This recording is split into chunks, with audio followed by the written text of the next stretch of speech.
Hi, I'm Brittany with Agent Core Realty, and I'm here with one of my favorite restaurants in town, the owner herself, Heather Laganelli. Yes, hello. Hello. Thank you so much for sitting with me. Honestly, you got me through my pregnancy. Like, I would come, I had gestational diabetes, and I would come like once a month to get the cowboy tacos because I craved them all the time. At pregnancy, people that are going through the stages of the cravings and whatnot during pregnancy are my favorite people. There was a girl that came in every day for like 6 months to get our heaven on earth. Yeah. And it was, have you ever had it? No. It's a sandwich, it's like a dessert sandwich. Oh, okay. And she's like, Heather, I like dream about it. And she ended up having twins. Oh. She's like, I couldn't stop. She's like, all I could think about was this heaven on earth sandwich. And it's a local almond butter from Jackie at the Hensers down the street. Yeah. And like a marshmallow cream and like a chocolate hazelnut spread. Oh, that sounds so good. It's on a croissant, so it's like grilled inside out, and we cut it into like 4 pieces. It reminds me of when I was a kid. Yeah. And, after school, I would come home, and I was a latchkey kid. And I would be like, oh, I could have whatever I want. Nobody's home. They're not going to tell me, like, I can't do it, you know? Yeah. Amazing for me as a creator. Yeah. You should rebrand. Meeting pregnancy cravings everywhere. Yeah, right? Like, do you have a need to be satisfied from a food perspective? We got you. Exactly. Exactly. Oh, well, thank you again for sitting with me. I just wanted to learn more about you. So tell me about yourself and a little about Local Farm to Table. Yeah. So I was raised on the East Coast, and I lived in Worcester, Massachusetts for most of my life. And then I went to college in Connecticut, in New Haven, and I graduated with a degree in graphic design with a concentration in communications and photography. Okay. And so my passion is in the arts, and it's pretty prevalent. Like that makes sense. Yes. That definitely makes sense because you have such like an artistic environment in this space.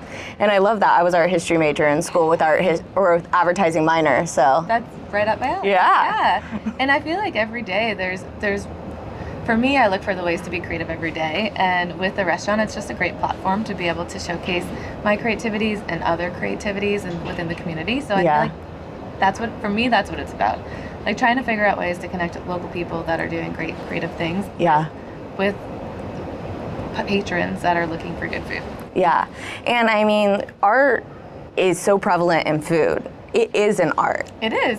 People always ask me, they're like, why food though, if you're an artist? Like, oh, do you have a formal background? Like, how did you come up with recipes? How do you know how to come up with recipes? And I do. I feel like it kind of goes hand in hand.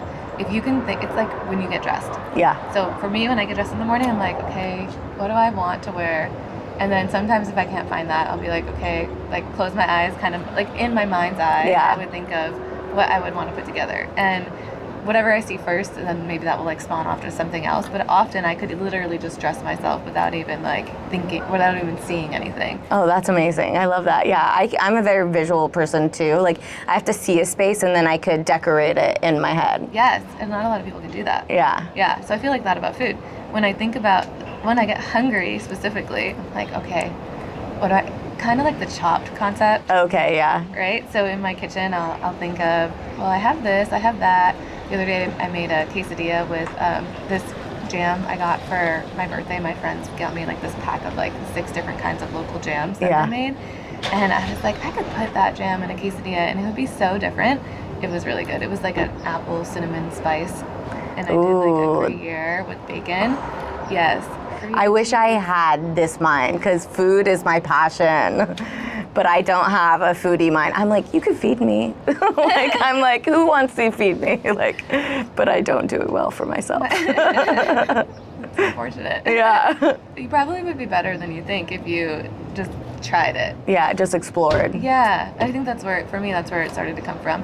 As a kid, I would be home and I didn't have anybody telling me what I couldn't eat or should eat. Yeah. And so I would like scan the cabinets. My mom was the typical 90s mom that would stock up on things that were on sale. Yeah. So she would plan out her week and she would get her flyers and she circle all the places that she would go. We would have like 20 pounds of butter and we had a basement fridge. Okay, yes. So we had a fridge for dry food, like frostings and Yeah. stuff, which was my favorite. So I would get a banana, I would get chocolate frosting. My mom would always be like, wait, I thought I had frosting. And I'm like, because I've been eating it. It was before the days of Nutella, where like Nutella wasn't really a thing. Oh my God, it's the best. So good. And so I would take the chocolate frosting, I would get some toast, and I would put like peanut butter, the banana, the toast, and the chocolate frosting, and then marshmallow cream. Yeah. I don't even remember. Fluff. Yeah. Oh, fluff. Yes. Delicious. Yes. And that was my like after school snack. And I would just be hungry. Yeah. So I felt like after so many years of getting hungry and like being creative, it just formalized into more creative dinners and meals and entertaining and whatnot. Is that what inspired you to get into the food industry then, from being a child and exploring and like meeting those hungers? I think that in college, not having a kitchen or access to a kitchen as easily as I did really like pushed me over the edge when I had my own space after I graduated. Mm-hmm. And when I wanted to see my friends, it was always easy to just be like, let me just mix up something really quick, and there's 5 people at my house right now, like what can I give them? And so it progressed from there. Okay. Yeah. That's so cool. Yeah. And then like about your business, like what motivates you and how do you motivate your staff? Right. And I forgot to mention about the transition, right, from cooking for myself to owning a restaurant. Yeah. Do you want me to touch on Yeah, that? Okay. go for that. So in Bakersfield, I noticed a while back that because I'm from the East Coast, there's not a lot of farms that are open like year round. And so having the capability to access seasonal food pretty much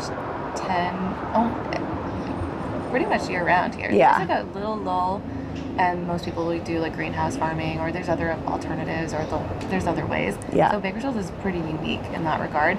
So we have the capability of accessing food year round, and on the East Coast it snows, it rains, like the weather is not. I lived in New York. It's completely different. Yeah. Everything's imported, especially when you're in Manhattan specifically. So I definitely can understand. Yeah. You have the spring, Right. and then some summers, like you have to shop seasonally. And if you want to get seasonal things that are unique to an area, especially in New York City, you're driving out. Sometimes the farmers markets are pretty good. Yeah. But they're driving in from like an hour and a half away, or Yeah. maybe even longer sometimes, like up northwards, a little bit more flat farmland friendly. Yes. Yeah, it's not like the city who's grown. Can you imagine the cost of real estate to put a greenhouse in a building? No, seriously, yeah. It's just not Some people feasible. do it, but it's not to the mass production. Like Bakersfield's such a unique location, whereas we are surrounded by produce. Yes. We're like one of the top leaders in providing for the We're country. number 2. Yeah, We're the second largest producing. that's insane. It's something to be so proud of. Yes, and we're number 9. We're the 9th largest city in California. Did you know that? I thought it was a little higher than that, but I knew we were up there. Yeah. 9. Pretty impressive. It is. Bakersfield is coming a long way. So for me, when I was out here looking at all these things around me, driving around with my curious mind and my Yeah. artistic mindset, I was like, man, it's so unfortunate that there isn't a place that prioritizes that. And then I started doing some research around food and watching. I fell into the documentary like rabbit hole. Yes. Like all the things I didn't ever want to know. Yeah. You know, that I can't unknow. Yes. Now that I know, I'm like, oh, I can't even look the other way because, yeah. Yes. So I watched a documentary called Hungry for Change. Okay. And it changed my mindset. And I was blogging a lot at the time. And so I challenged myself to a 2-week no sugar, no processed food, like challenge. Yeah. And this was probably like 10 years ago. Oh, before it was a thing. Yes. Right. Yes. It's like normal now, right? Yeah. This is a long time ago. And people were looking at me like I was crazy. Like they were like, what do you mean you're not doing that? I'm like, it's not forever. It's just for right now. And I really liked how I felt. And Yes. It made such a big difference. I remember I would go out to dinner and I would be like, I'm just going to casually unbutton my pants under my shirt right now. Because you get bloated. Yes, from all of the like, Processed crap. stuff in it. Yeah. I agree. Yeah, so that really like got me thinking. And I remember looking at this is so random, Yelp and TripAdvisor in Bakersfield, and there would be chains, like so Yes. many chains. And to me, I was like, why do we have in the top 10, like how is it that BJ's landed here? You know what I mean? Like we have Yes. so many great family-friendly restaurants that are Yes. locally owned, and I was like, I could be up on the top 10. I think I could do that. You definitely could do it. You did it. And I did, and now we're number 1 on Yelp, which Yes. is freaking out of Amazing. 3,800 restaurants in Kern County. That's awesome. Such a huge accomplishment. Well, because the quality every time I come is the exact same, and that's something to contest to like the people making the food in the back. Consistency, yeah, and that's a huge challenge. And motivation of employees, I feel like, and the team, it's changing. For me, it was more of a mindset of like, who do I want to be alongside of me versus like, who do I want to hire? Yes. And once I started to think about that, because in the beginning I bought a restaurant from somebody else that wasn't mine. Okay. So I bought, which was a fantastic idea. I didn't have to have like $500,000 Yeah. or $300,000 like most people do when they start a restaurant. Mm-hmm. And so doing that really allowed me to learn about the business and focus on the things that I didn't know instead of trying to generate revenue, because it was already a turnkey. Yeah. Which was really helpful. But then from there, that came with other challenges as well. So I acquired somebody else's staff. I acquired their customers, which did not look anything like my ideal customer. Yeah. And so that was a huge shift. And over the years now, it's going to be 7 years. That's so impressive. And is Local that original company that you like took on? No, okay. No, so Union Station Deli was the Okay. previous business, and they had been here for 10 years. And so they had their following, they had their customer base, and they really, she did a great job. She was about to retire, and she did guerrilla marketing from the get-go. Like, Yeah. walked around, passed out to-go menus. Awesome. She worked her butt off to get to where she was, and when she was ready to retire, she just didn't want to walk away. Yes. And so I told her what my plan was, and she was just really excited to be able to provide an opportunity for somebody like me within the community. Yes. So it was good. And then over the years, the employees that I retained originally, they only lasted a little bit because our goal was to do something completely different than what she was doing. Yes. And so we shifted, and over time now we've kind of found our groove. COVID, it offset us a little bit, just the ebb and flow of that dramatic change. It was. I think a lot of restaurants I've seen in town like have hiring signs everywhere, and everyone seems like in a deficit of that, which is such a challenge. I think that with a pandemic, the restaurant industry is not an easy industry. It's for people who enjoy fast pace, for people who really are truly like people. Yes. And also like people that care, like from a hospitality perspective, it's not just like, oh, you like a person. It's like there's a difference. There's a whole degree of entertaining and like doing something to see the satisfaction and joy within somebody else versus for you and only you. I can relate so much to this. Yeah? Yes. Yeah, in real estate, you just like love to see people in homes. Like that's your bottom line. It's not to make money. It's just like to see the joy on people's faces at the end of the day and get that satisfaction from it. I was a hostess in New York City. One of my favorite jobs of all time. Like, love interacting. I'm a huge problem solver, so it's so fun.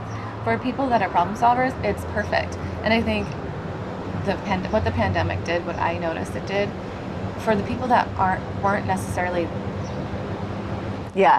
following that trajectory like we are, that's just innate. I don't even know if that's something that you can like teach. Yeah, I feel like it's kind of an innate like yearning. Yes.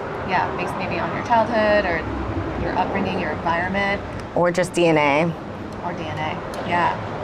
And maybe even a combination of both. Yes. But I found that I tried to teach people, urgency and I would challenge them. Like, see how many people you can get to know today. Tell me who you get to know. And the people that love talking to people would come back and it would be too much. I would have to be like, okay, you've exceeded the amount of people. Yeah. You have to kind of find some work balance with that, And then other people were just like, oh, I forgot. Because it's not in them. Yes. Yeah. And well, your staff's always so friendly, and they always talk and communicate, and it's like so nice. I do enjoy that part of coming and dining here. That's something that's intentional, because I would hate for somebody to be in a position to where that didn't fill their cup. And I don't know if you know a lot about like introverts and extroverts. Yes. And there's so many. Me going to work and talking to customers or talking to friends or talking to people that have been coming in here for a long time, it really feels like a family vibe. It doesn't feel like a traditional restaurant. I walk away and I'm like, oh, I had time, even if it's just 2 minutes with this person and 3 minutes with that person, I feel like I'm like filling my cup. Yes. And so other introverted people not all introverts, but some introverts, it's depleting them. Oh, So definitely. they walk away from that and they're like, I need to take a nap. Yeah. They need to like get the energy out because it just sucked them up dry. Yeah, like regroup. Yeah. Yeah. So for motivational and whatnot, we have a little door that it's a chalkboard door, and so we'll write motivational quotes on that every day. There's 2 people that are in charge of making sure that has a quote on it at all times. I just think it sets a tone. Yeah. Somebody walks into a space, and then music is a huge motivator for me. I always, as soon as I walk in the door, I'm like, cute, where is the music? It just changes the vibe. Especially in a restaurant. It's so necessary. Yes, there's so many moving parts and just different types of people that maybe necessarily wouldn't normally be in the same space together. So that's a big one. Recently we did a team building activity. Okay. I hired a life coach and I had her come out. That's amazing. Yeah, and she set goals for that. Well, she helped them set goals for themselves and talked about like where they see themselves in certain time frames, and that was really neat. You're really giving back to your staff, and that's just so admirable, because when people don't care about their employees, they leave, and then you're left with scraps. But if you pour into them, you'll retain them, and then your company will grow, because happy employees are a happy business. Yeah, and in this industry, I feel like there's a lot of turnover anyways, because most times it's like we get a lot of requests for seasonal help, and it's really difficult because by the time 2 months comes, you're just getting into the flow. Yeah. And so we don't traditionally do that. Restaurants are notorious for high turnover. Yes. So my biggest challenge is figuring out ways to nurture somebody's growth and show them the potential of where they can be in life without holding them back. Because here, I try to find people that are passionate about food, that care about the community, that want to connect with more people, that thrive off of unique experiences and enjoy live music. Like this is the vibe that we've created here. And then I also want to make sure that they're going to stick around for like 6 months to a year. And then after that, I'm like, okay, what are your goals? And it's hard to say, you know what? Yes, you should get a degree. That is 100% going to serve you. And that is hard because you want to keep them forever, but then you want to see them grow as humans as well. Yes, and I think that's where some of our turnover comes from with us here, because I'm not going to tell somebody to not do that, you know? Yeah. Like one of the guys that was here with us for a little while, he wants to be an attorney. And, oh, amazing. And I knew that when I hired him, and I remember thinking like, okay, Heather, this is like a 6 month, like he's going to get his stuff together, and that's part of the deal, that like mentally prepare yourself for that. Yes. Yeah. And so that happens often, and because I have a degree and because I have the life experience, I see the importance of living outside of the comfort of the routine. Yes. Well, change helps your mind expand, and if you're a problem solver, it is like the most ideal situation to put in yourself, because it's always exciting. You go to work every day, it's always different, and you always have a challenge to exceed and goals to grow. Right. And I think it's important for people to work in the restaurant industry at some point, because it teaches, right? Like there's so many values that come from it. How you show up as a team member, what do you need in order to thrive? Like how do you interact with people like that you don't know? How do you handle yourself in stressful situations? Exactly. Are you capable of multitasking? Like there's so many lessons. It's like going to college. Oh, it is like going to college. How you treat people, how people treat you. Do you want to be represented like that in life? No, yes, okay, well, you better like start being a little kinder to humans. How do you learn? Like, what is your learning style? I mean, definitely. In different positions within a restaurant, there's so many different takes. I worked at McDonald's when I was younger. Okay. I was the birthday party coordinator there. Nice. So much fun. I loved it so much. And I remember thinking like, wow, there's people that work here for 15 years, 10 years, and this is their career. That job was so challenging. Yes. There's the amount of people that come through that space in such a short period of time is unreal. And I remember thinking like, I can't imagine if that's all you had in life, you know? Yes.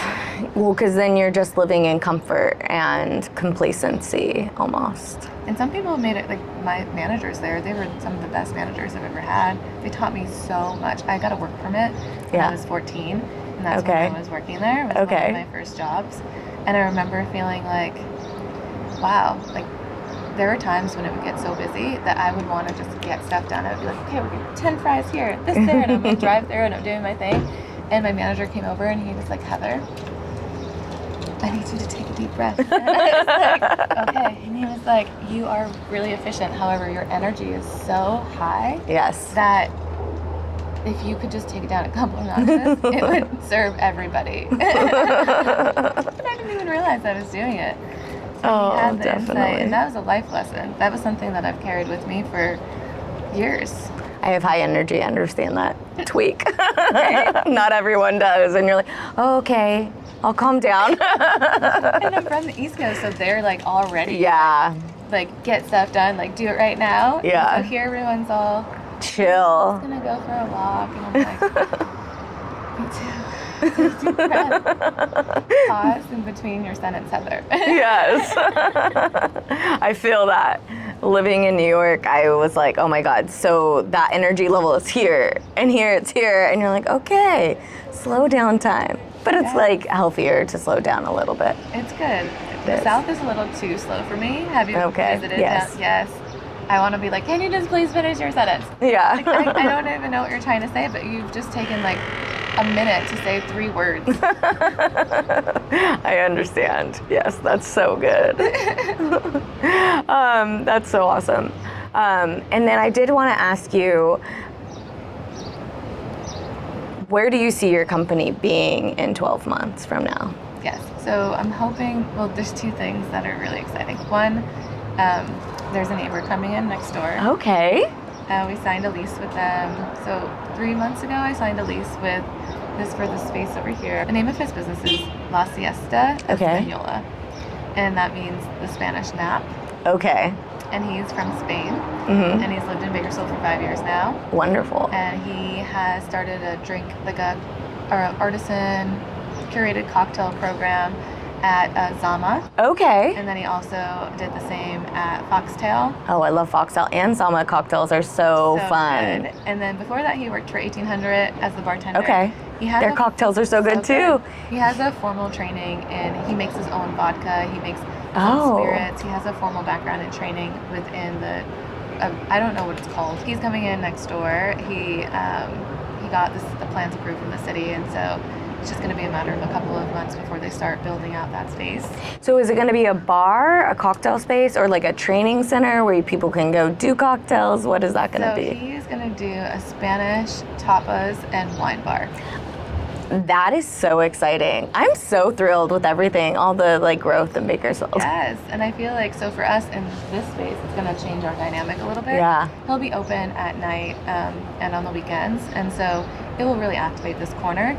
And I think that it will either require us to open or partner or do something to where we offer another alternative to what our service is right now. So there should be some changes with that within the Okay. next year. So are you thinking a dinner service possibly, or? So we do a lot of events and whatnot. So I Mhm. feel like the things that we do at night might get a little bit more attention Mm-hmm. because there will be other people in the space sharing the Yes. space. So I feel like that will just maybe elevate it. We've done comedy shows. We've Oh, done fun. private events where, like, we're doing a dining in the dark experience. That's what they did in Singapore. Okay, the servers cool. were blind, which to me that's like fascinating. So cool. Such a great way to like create a space for people that wouldn't normally have the capabilities to work in that kind of environment. We've done that a couple of times already, so this is going to be another addition to it. And then we've done a lot of pairings with beer and wine. We've done a lot of events, like creative events with live music and crafts, with live music and food. And so I feel like even just recently we hosted for the Alliance of Family Violence and Okay. Domestic Abuse. Mhm. I might have mixed up their name, but domestic abuse and That's amazing. family violence. Yeah. We did a open mic night here of people that had survived. I'm not sure if that's the proper term, or had experienced incidents in their past come out and speak and like share spoken word poetry Oh, and that's so cool. like goosebumps the whole Yes. night, you know? And then we even had a creative space for them inside where they showcased their artwork. Oh, awesome. So amazing. And it went really well because we just recently opened an art gallery in the back dining Yeah. room, which has been a dream of mine for ever. Like my whole life, I wanted to own an art gallery. Oh, that's And so exciting. It's like really like one of those like, oh my God. And some of my artwork is up there as well. 'Cause as an artist, it was really neat to be able to be like, I can paint this, I could do whatever, photography, graphic design, painting, and then have a space that's like rotating Yes. to showcase my work. Mm-hmm. That's so big for me. And then to also be able to extend that space to other local artists in the community and provide a space for them as well. So much more impactful. It is so exciting that you're doing that. You get to merge your world and give local artists a voice in a place where not everyone gets to talk about art or go see art locally, but for And your buy it. Exactly.